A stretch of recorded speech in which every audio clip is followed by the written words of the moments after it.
গানের মাধ্যমে শোবিজে পরিচিতি পাওয়া জেফার রহমান গায়িকা হিসেবে বেশ জনপ্রিয় হলেও মডেলিং, উপস্থাপনা এবং অভিনয়েও নিজের প্রতিভার পরিচয় দিয়েছেন।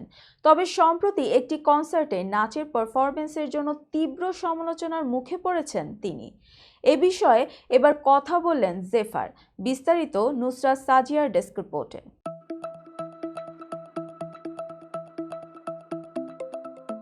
সামাজিক যোগাযোগ মাধ্যমে তার স্টেজ পারফরমেন্সের ভিডিও ছড়িয়ে পড়তে নেটিজেনদের একাংশ দাবি করে গান নয়, এখন নাচেই বেশি মনোযোগ দিচ্ছেন জেফার। শুধু তাই নয়, তার গায়কী নিয়েও প্রশ্ন তুলে অনেকেই কটাক্ষ করেছেন। কেউ তাকে অটোটিউন গায়িকা বলেও ব্যঙ্গ করেছেন। সমালোচনার জবাবে জেফার নিজের ফেসবুক পোস্টে লেখেন, নিউজগুলো দেখে মনে হচ্ছে আমি একাই নাচলাম কনসার্টে।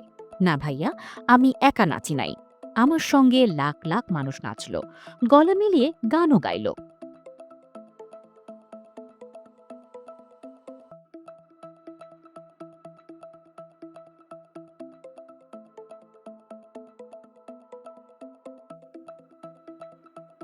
বাংলাদেশ কনসার্ট নিয়ে নিজের আবেগ প্রকাশ করে তিনি আরও লেখেন, এটা আমার জীবনের সবচেয়ে বড় কনসার্ট ছিল। দর্শকদের স্বতঃস্ফূর্ত অংশগ্রহণে আমি অভিভূত। সামনে আরও কনসার্টের ভালো গান এবং নাচ উপহার দেব। সোমবার 23 ডিসেম্বর মিরপুর শেরে বাংলা জাতীয় ক্রিকেট স্টেডিয়ামে বাংলাদেশ ক্রিকেট বোর্ড (BCB) আয়োজিত BPL T20 মিউজিক ফেস্টে অংশ নেবেন জেফার।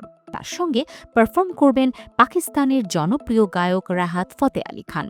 মঞ্চ মাতাবেন ম্যান্ড মাইলস, এভএইড রাফা, সঙ্গীতশিল্পী মোজা, সঞ্জয় ও হান্নান।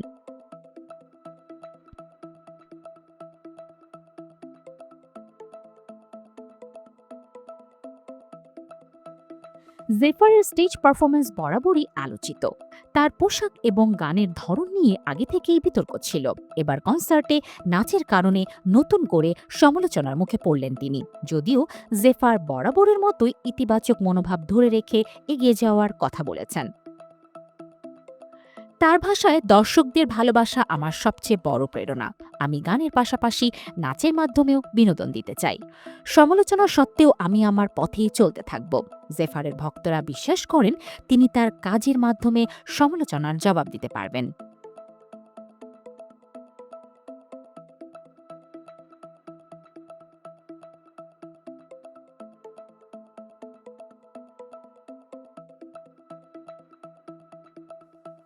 তবে অনেকে মনে করছেন সমালোচনা সামলাতে হলে তার গায়কী এবং মঞ্চ পরিবেশনায় আরও দক্ষতা আনা জরুরি।